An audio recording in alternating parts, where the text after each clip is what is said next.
Hoje eu vou falar sobre um assunto muito importante nos dias de hoje, a ansiedade.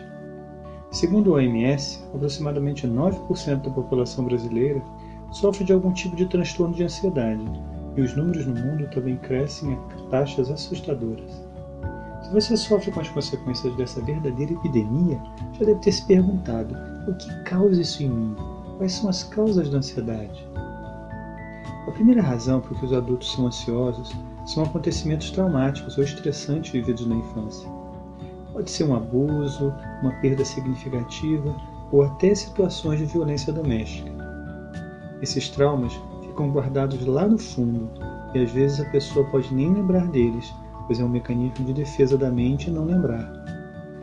O problema é que esses traumas, mesmo guardados a 7 chaves, geram aprendizados inconscientes de ansiedade. A pessoa cresce e se torna um adulto ansioso e nem sabe por que é assim.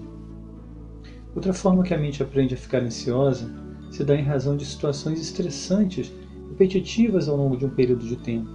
Pode ser a convivência com um chefe abusivo, uma doença de um familiar próximo, morar em um local perigoso, ou mesmo uma situação financeira difícil, seja em função de uma perda de emprego ou falência de um empreendimento. Em todos esses casos, a incerteza é o elemento comum, gerando altas doses de ansiedade. Outra causa para a ansiedade nos dias de hoje são os excessos da nossa sociedade.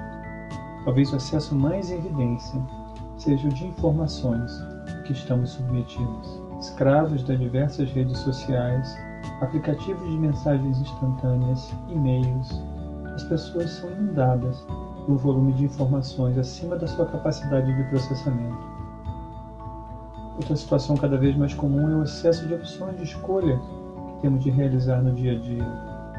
Antigamente, quando se ia a um supermercado, por exemplo, a pessoa tinha de escolher entre 2 ou 3 marcas de um determinado produto. Hoje, há 9 ou mais opções. Isso também pode sobrecarregar a mente, gerando ansiedade. É muito comum as pessoas reclamarem que a mente está sempre inundada de pensamentos, exigindo um estado permanente de processamento desses pensamentos. O excesso de atividades que as pessoas têm de desempenhar, seja por questões profissionais ou pessoais, também gera ansiedade e estresse. A pessoa fica sempre preocupada se vai conseguir dar conta de todas as tarefas.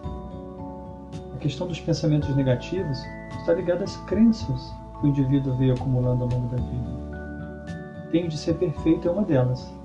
Quem tem essa crença tende a se tornar um perfeccionista. Nesses casos, a pessoa fica sempre preocupada com o resultado final, resultando em ansiedade. Outra crença muito comum é de que as coisas têm de ser feitas de um jeito, ou as pessoas têm de se comportar de um certo modo. Isso gera uma necessidade de controle, que quase sempre leva a ansiedade e frustração, pois na realidade ninguém controla ninguém. Na verdade, o que existe é uma ilusão de controle. Outras pessoas pensam constantemente que coisas ruins acontecerão. A isso se dá o nome de catastrofismo. Se o filho não dá notícias por um tempo, a pessoa logo pensa que ele sofreu um acidente ou foi assaltado. Óbvio que isso gera um estado permanente de ansiedade. Por último, a ansiedade também pode ser causada por fatores orgânicos.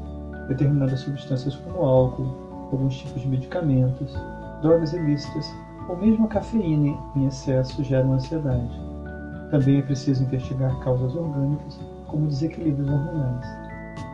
A boa notícia é que, apesar de todas essas questões, é possível controlar a ansiedade. Nós não nascemos ansiosos.